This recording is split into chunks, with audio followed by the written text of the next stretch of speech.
Hello, I'm Nicola Foley, and this is the Let's Talk About podcast. I created this podcast to bring back the art of conversation and talk about anything I'm passionate about, from highlighting important issues to general chit-chat.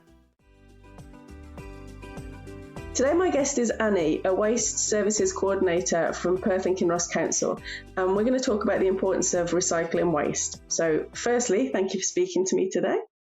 That's okay, thanks for having me. You're welcome. So could you tell us a little bit about Perth and Kinross recycling strategy and why recycling is so important to the future of the planet? Yeah, so in 2010, the Scottish Government set out waste targets, and Perth and Kinross Council incorporated this into their waste management plan for the 15 years after that. So the plan's updated each year with actions to take in the short term, but over the long term, the plan commits to several things like increasing curbside collections, encouraging waste prevention and recycling through awareness raising, and promoting community sector-based waste projects. So basically our role is to educate and inform citizens, work with and support businesses and third sector organisations, and provide the best possible services for householders within our allocated resources. So the second part of that question, what is recycling important? I would passionately and absolutely say yes, it is. So recycling means that a material can be used again instead of us having to mine and harvest virgin materials from the planet. It uses a lot less energy to make materials from recycled materials. It means that we're sending less waste to landfill. So all of this is going to help tackle climate change, which we're currently in a climate emergency and we need to get serious about this. Yeah. There's also other benefits like creating jobs and saving money. But it's more, we've got several things we need to do before we recycle. So the first one we need to do is reduce. So reducing means that we maybe borrow something. We decide we don't need something, the best way to go. But then if we think we do need something, we can either borrow it or rent it. And then the second thing we need to do is reuse. So if we can not use the energy to reprocess the thing to recycle it in the first place. Yeah. So it's reduce, reuse, and then recycle. Right, okay. So the main reason I wanted to speak to you today was to raise awareness about how important recycling is and to address some of the ongoing problems that I've noticed. So, for example, the council's constantly having to put out messages on social media reminding the public how important it is not to have cross-contamination in bins. But on your website, you've got a really concise printout for plastic separating and crisp packets and washing and flattening. So my question is, do you think that overcomplicates things for people, or do the majority of people follow the instructions on that? And did you notice a change in people's recycling habits during the pandemic? Yeah, so firstly, during the pandemic, our recycling tonnage decreased and our landfill general waste increased. Right. The main issue that we found was contamination. So people putting the wrong stuff in their blue recycling bin was a big issue. I think it might be because people had big issues. You know, there was a lot going on and maybe recycling kind of fell down their agenda a wee bit. Yeah. But we were finding that before the pandemic, our contamination, so the amount of stuff in the blue bin that was the wrong material, was about 12%. And that's been consistent over several years. Okay. But during the pandemic, it went up as high as 29%. So that meant, so anything over 20%, the council has to pay the reprocessor for. So last year, from July to December, we ended up spending £50,000 to the reprocessor on all the extra contamination that was going on. So we thought we really got to tackle this because we don't want this recyclable stuff getting wasted, and we also don't want to be paying these massive bills. So I think that what we did was we had a Stick to the Six campaign. So that is to tell residents that what we want in our bins is paper, card, cartons, plastic bottles, plastic containers like pots, tubs and trays, and cans and tins. So that's the 6 things: paper, card, cartons, plastic bottles, plastic containers, and cans, tins. So we try to simplify the message and get it out there so that people do the right thing. We also ask that people rinse their containers and that they squash them.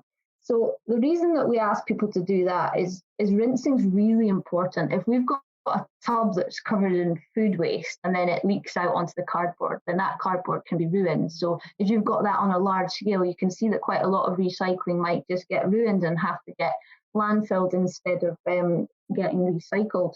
Right. And then the squashing thing means basically you've got more space in your bin for your recycling, and the lorry's got more space in the lorry so that they don't have to make as many trips to the depot to drop the stuff off.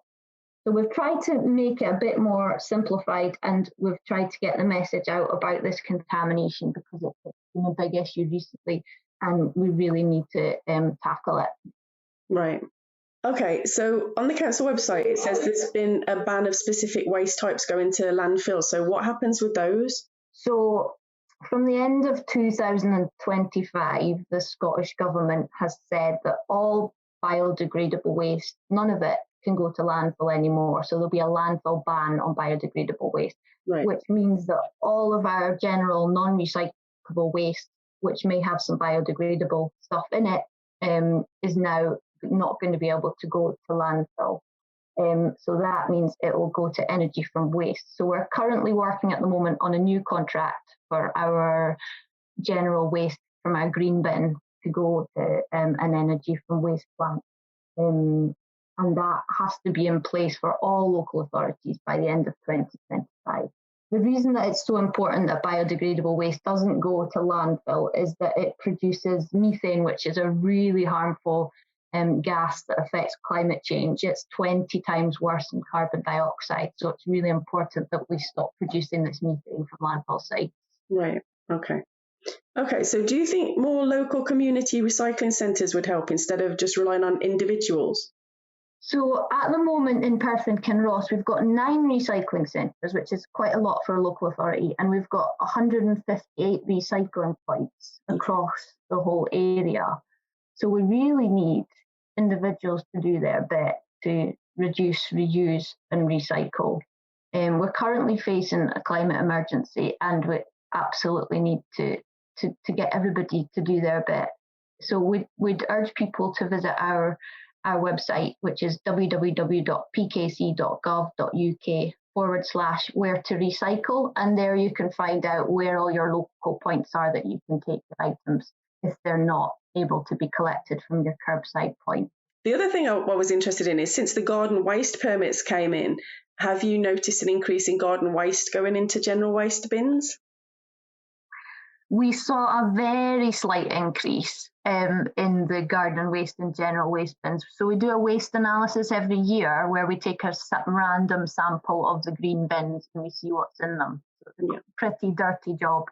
But that way we can kind of tell what percentage of stuff is in the bin, and it gives us really good information so we can work out what we need to do. So we only noticed a very slight increase. We found that most of the garden waste was diverted to recycling centres. So in the year that the permits were introduced, garden waste tonnage at recycling centres increased by 32%. So most people were just taking their garden waste there. So they were kind of doing it themselves as opposed to buying a permit and using the bins to do it. Yeah, I think people that didn't want a permit were taking it to the green waste skips. Okay, well that's good. That's good that that's worked like that. Because I mean, personally, I just started I made myself a compost bin and started like recycling my own compost. So yeah, I think either way. Yeah, that's what I'm doing as well. Yeah, positive effect, hasn't it? Okay, cool. So Perth and Kinross waste, this is a question I got asked by somebody actually, does that go abroad or does that stay in the UK? So the vast majority is recycled in the UK and about 1% is exported to mainland Europe. Okay, so does recycling reduce waste and energy? Yes, absolutely. So I've got a few fun facts here for you. Okay. To show you how that's the case.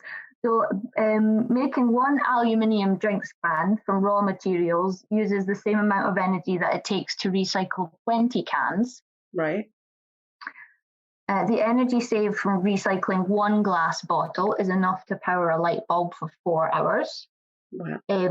Recycled bottles can be used to make an adult's fleece jacket. So you only need 20 bottles to make a fleece. Right. And if every person in the UK recycled just 10% more paper, so if you just put a wee bit more paper in the blue bin, we would save approximately 5 million trees each year. Trees? Oh my goodness me. Yeah. 5 Just million shows how many trees we use. Yeah. Wow. Wow. That's quite a fact, isn't it? Living it.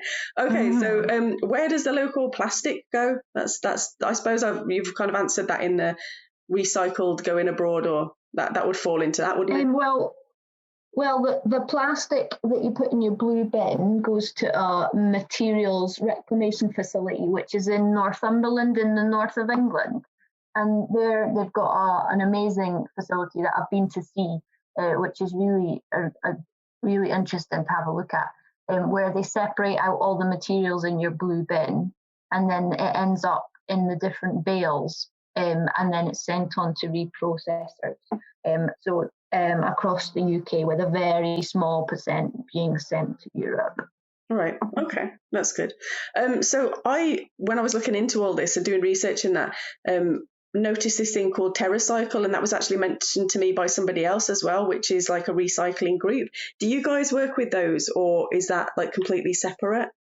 So we don't work directly with them, but our team, the Waste Services, we promote a number of TerraCycle collections on our Facebook page and on our website as well. So they've got collections across Perth and Kinross for various things, such as crisp packets, contact lenses, and old stationery. So this is basically for things that aren't really recyclable, aren't they? That you shouldn't really. Yeah, they've got. If you go on their website, they've got a really wide selection of things that you don't really think about, but things like pill packets and stuff that people probably use in high numbers, but they can't really recycle anywhere. So TerraCycle's job is to get hold of these difficult to recycle things. But then they recycle them. Is that correct? Yeah, then they recycle them. Yeah. Okay. Cool. So what happens to the non-recyclable waste now? Does that just go to landfill? Yeah, so the stuff in the green bin currently goes to a landfill site near Falkirk, but we're working on our contract at the moment so that it will be going for energy from waste over the next few years and then into the future once the landfill ban comes into place. Okay, brilliant. So eventually then, is that like 2025, did you say then? The end of 2025 is when the cut-off date. It was going to be 2021, but the Scottish Government extended it, so it's now 25. But we'll all have to make sure our biodegradable waste isn't going to landfill. When I grew up, a lot of things were sort of recycled, reused, even food, you put it in the fridge and you'd use it the next day and stuff. So we got money back on returning glass bottles. It's actually my nan. I used to take her bottles back to the pub and I'd buy licorice with the money I got. So I was just wondering if the council run any initiative schemes like that. Yeah, that's exactly the same as me. When I was little, I used to go along the side of the loch and collect all the deposit bottles that the fishermen left and take them to the shop and probably buy licorice as well, actually. So there's a couple of new big policies coming in that will really affect all of us. The first one is about taking things back. So next year, the Scottish Government will be introducing the deposit return scheme. So this will mean that people will pay a small 20p deposit when they buy drinks in a plastic, metal or glass bottle or can. And then when they take them back either to the shop or to a reverse vending machine, they'll get their 20p back. So this will increase it will create a lot of recycling, it'll reduce littering and it'll improve our environment.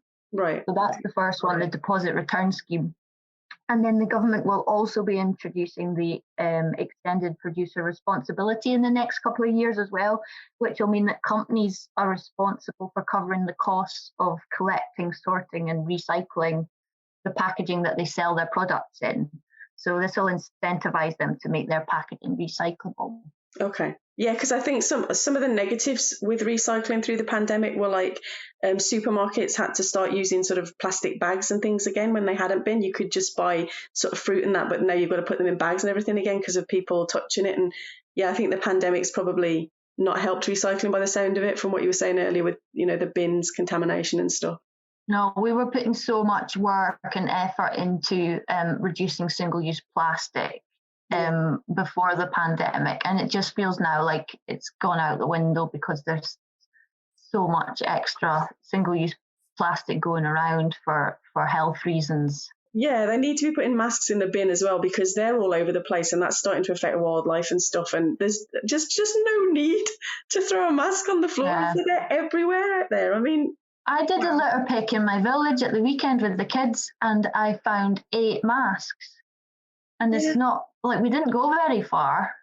Yeah, I know. And I don't even know why they're not, like, just washing them, because surely a really thick mask that you can wash is a lot more hygienic and better than just disposable ones they're gappy at the sides as well. They don't fit properly, you know? It would make a lot more sense. Yeah, definitely. But, you just need a couple to rotate, don't you? Yeah.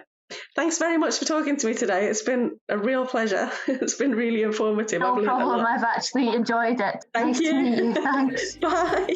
Bye. This podcast was brought to you by Nicola Foley and Buzzsprout. Music and sound effects by ZapSplat and Adobe. Many thanks to my special guest, Annie Nettleton,